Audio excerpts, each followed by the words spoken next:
But the reason why we have we are here where we are is partly because we have not learned how to have hard conversations with each other when we disagree. And sometimes the topics that we talk about are very traumatic for some communities, but people just shut off and call each other names, and that's it, done. Yeah. And that sort of social and emotional development is should be a part of our larger goal if we want to get out of this mess and have a stable society in the future as well.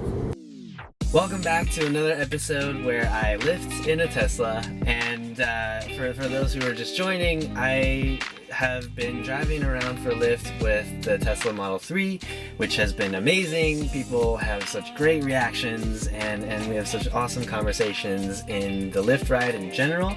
I was motivated to start this channel to kind of showcase what fun happens inside of a Lyft ride. And to make it more interesting, I added a sign as sort of a conversational menu in the back of the car for people to kind of choose what experience they would like out of a Lyft ride. And I was inspired by another Uber driver from that, so you can hear more about that story in this episode, or in this video over here. And on top of that, I also have a podcast called Human Up, and I talk a lot about emotional intelligence and how to develop the social and emotional skills that I think a lot of us are missing as we adult, especially in the modern technological age that we're in today. So having a sign in the back creates a lot of interesting conversations as well. And in this episode, I talked to one of my passengers who was gracious enough to talk about the podcast and emotional intelligence and how that applies to her own work in politics. So I hope you enjoy the episode and our conversation. Let me know what you think or what this generates, and enjoy. Was that something you realized was sort of lacking growing up, or how did what? Yeah, for me, I realized I lacked it when I went to a hostel, and I had no idea how to talk to people my age when there were not adults around, how to deal with conflict, how to basically not cross that line, because when you're not emotionally mature enough, sometimes your anger comes out in terrible ways, right? Because you have not learned how to deal with it, not learned how to take a step back, breathe. If you think that you're losing control of your emotions, walk away from that situation politely. And that's what I tell my 7-year-old too. He'll often tell me, "Mom, I don't want to tell you, it's a secret." I'm like, "Honey, at this age you don't get to keep secrets from me." Not because I don't respect your privacy, but you might not be dealing with those emotions the right way, and I need to know so I can help you along. Right. But I've noticed the more he's been playing outside without adult supervision, in the neighborhood there's kids of all ages, right? Yeah. Younger than him, older than him, same age.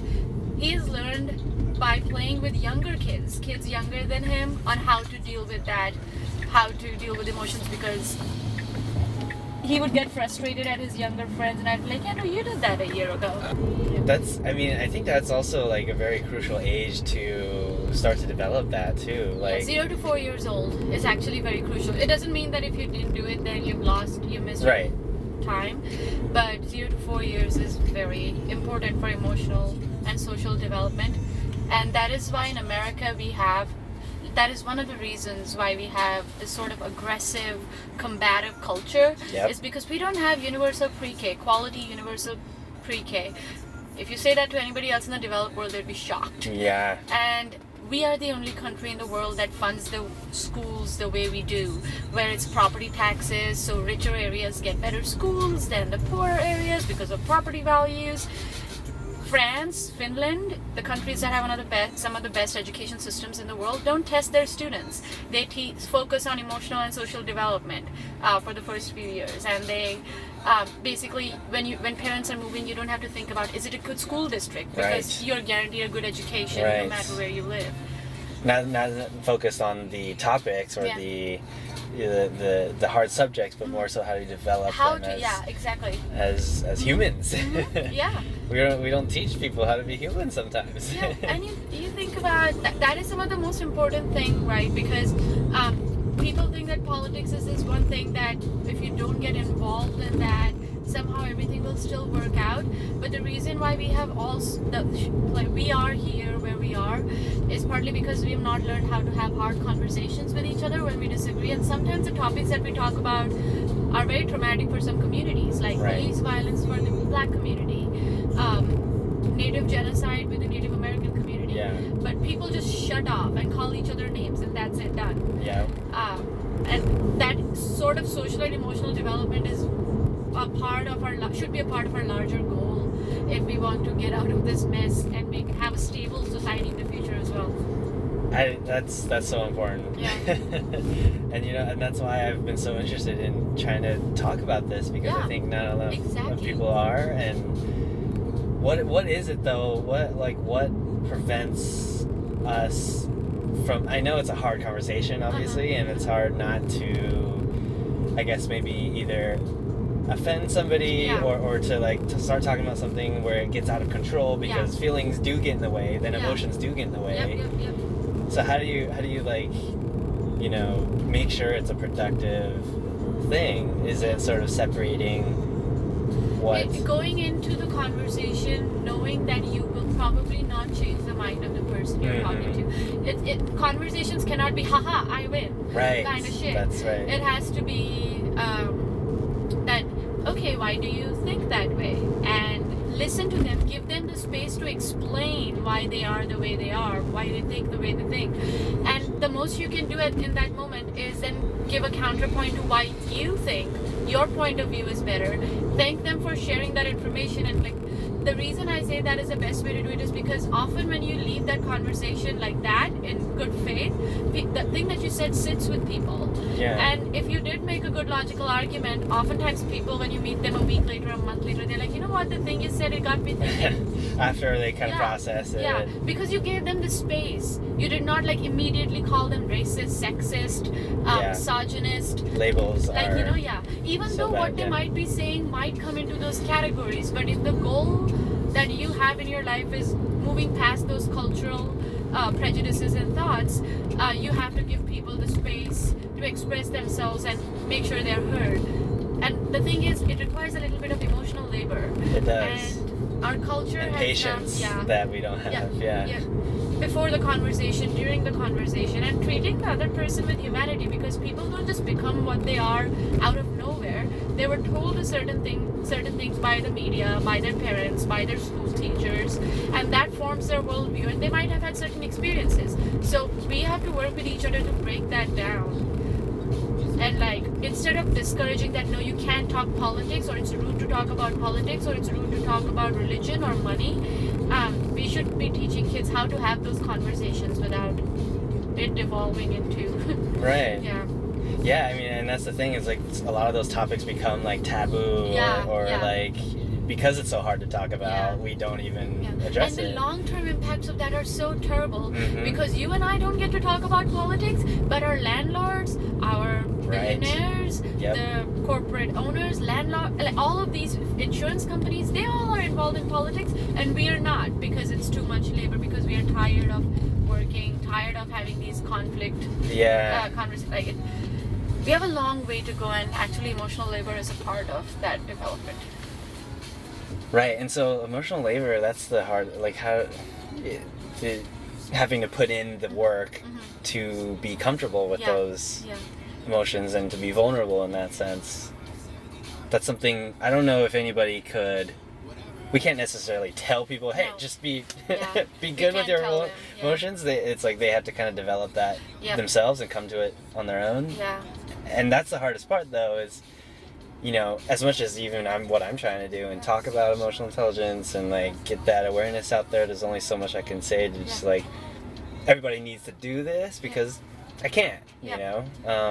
Each of us can do individual work, of course, but also there has to be a collective effort to put this stuff in schools. Right. Emotional education should be a part of the curriculum in elementary school. Yeah. More so than certain things. Math and science are absolutely important for some kind of intelligence, and then there is emotional intelligence, for which you need to have a curriculum. Yeah. And actually, that's what I noticed when we came to Issaquah. We used to live in Kent. We had a better school. My son was in a better school. And yeah, a lot of their curriculum was around emotional intelligence and social, cool. how to work Yeah. with each other. But that is not available in Kent schools and Takwila schools. And that inequity in our schools and education is a huge part of why we are where we are. Yeah. So my son, at his parent-teacher conference, his teacher told me that she gave a math question to the class, and the class was sort of split on what the answer should be. And she brought up Andrew, that's my son, to talk about why he thinks his answer is right. He was right, so she wanted to see if he can also explain to the class and make an argument, a case for himself. And she said that midway through his explanation, he started wavering because everybody is like, no, that's wrong, that's not right. And he's like, yeah, maybe I'm wrong. And his teacher's like, no, explain why you think you are right. Don't back off from that. And even when you teach math and science, you can inculcate emotional and social intelligence in that. Right. In that curriculum. I like that, yeah. I mean, because part of that emotional intelligence is developing the confidence, the social awareness, like being in tune and in check with what you are actually having faith thinking. in yourself. Yeah. That's a cool kind of way to transition into that, in a way to blend that together. Yeah, I appreciate you sharing all that. I think that's something that a lot of people aren't really thinking about. Yeah, I work in politics, so it's very important, especially because sometimes, and I don't blame people for that, but sometimes, especially with conversations about abortion and race, people get very, very angry. But the right side too, usually. And it's justified anger, and I'm not going to belittle that in any way. But we have to realize the difference between words and action, and like if somebody says a racist thing, does it have the same impact on you as institutionalized racism? Or if somebody is against abortion, does it have the same impact on a woman's life as the laws against abortion? So understanding that words are just words, and they won't hurt you as much as those laws do, and to undo those laws, we have to change public opinion, which means engaging in those words.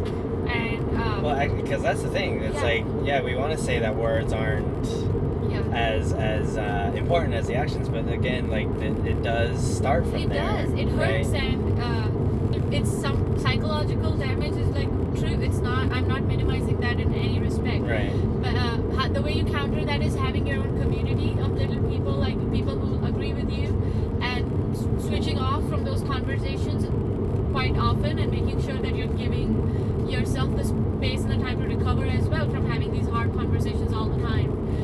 But these hard conversations need to be had. The politicians won't do it for us. It's up to us to take that step and realize that at the end of the day, words do hurt. But what hurts more is the long-lasting impact of those views that they have. Right. And we need to change those views, and the only way we can do that is through conversation. That's inspiring. That is while I talked about emotional labor before, there is a very important aspect that I forgot. Do that only when you know that the person is talking in good faith, like that they really want to understand why what they're saying is racist, or why they want to hear you out. Usually people just come in like with bad faith conversations where they just come in and with the intention of belittling you, not listening to you, just insulting you, discrediting you. No, you don't have to engage in those conversations, walk away, but know that those people are not the majority. Yeah, I mean, I find that on both ends, right? I find that like with so many people who have gravitated to, like, have identified so much with their beliefs, you know, and like it's become tribal. It's like everybody is like in a gang, you know, it's like anything you say is against them, and now you're gonna have to go through me. Absolutely. And me personally, right? Political parties are now teams, and if you say anything against my team, you're my enemy. Right. I'm like, oh God. Right. You know, and that gets into a whole discussion of maybe the whole system in general is not the best way to represent us, but it is not. You're absolutely right. It is a terrible way to represent us. Yeah. As it exists, democracy in America is an ideal, not an actuality. It doesn't really exist. It is an ideal that we should work towards. One person, one vote is not a reality in America. Anybody who knows anything about politics would agree with that. Electoral college, how is that fitted, you know? And then in primaries in the Democratic Party there is something called superdelegates, and each superdelegate has as much vote as 10,000 normal voters. Right. How is that a democracy? So it is just an ideal. Let's not fool ourselves that what we have is something that is perfect. We have to work towards a perfect system. That's going to be a lot of work. Yeah, but I'm actually very hopeful now than ever, especially because of the younger generation. I don't know if you followed the climate strike, the youth climate strike all across the world. Yeah. So there were like thousands of strikes all across the world. High school students, middle school students walked out. There was one in Seattle as well.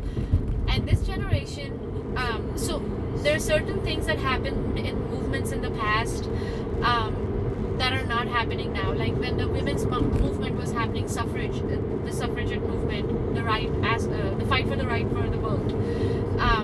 There were certain white women like Susan B. Anthony who said, I would cut off my right arm before I fight for the Negroes' right to vote. So they basically pushed black women, trans women out of their movements. And it's not just women's right. This happened in the gay movement, in every movement that we can talk about, somebody was excluded. There's something remarkable about this generation. They're fighting for climate, but they were very careful to include the fact that it's black and brown communities and countries, in fact, the equatorial countries, that will bear the brunt of our actions. And we are not by any measure the largest population in the world, and we are second on the list of how much pollution we create. So we are the part of the problem, and somebody else will act. The results will not be equally distributed. Yeah. The poor and the black and brown and working class Americans and citizens of the world will be affected worse. They pointed that out. They pointed out environmental racism that exists right now. The point is, this is not like the movements of the past. The next generation is woke. It's so much more informed, right? Yeah. I mean, I think has a testament to the power of technology. It is, and be able to connect each other. Social media, yep. Thank you so much for watching this episode and for tuning into our conversation. I really do want to hear more about how this resonates with you, and especially from the aspect of social and emotional learning and this emotional intelligence about us to, better understand our emotions and how that affects our behaviors and our work and our relationships, or just in how we see the world in general. So really want to hear how this resonates with you. Make sure to comment below on any thoughts that you have, and make sure you subscribe to this channel as well so you can get updates on new episodes. If you are more interested to learn more about emotional intelligence, I do have another channel to kind of document the lessons that I'm learning along the way. And I also have collected 11 exercises for you to jumpstart your own journey in developing emotional intelligence for yourself as well. And you can find that at victorung.com/subscribe, and there you'll be subscribed to my other YouTube channel as well as my blog and podcast. But otherwise, stick around here and enjoy my other Lyft Ride episodes, and I will catch you next time.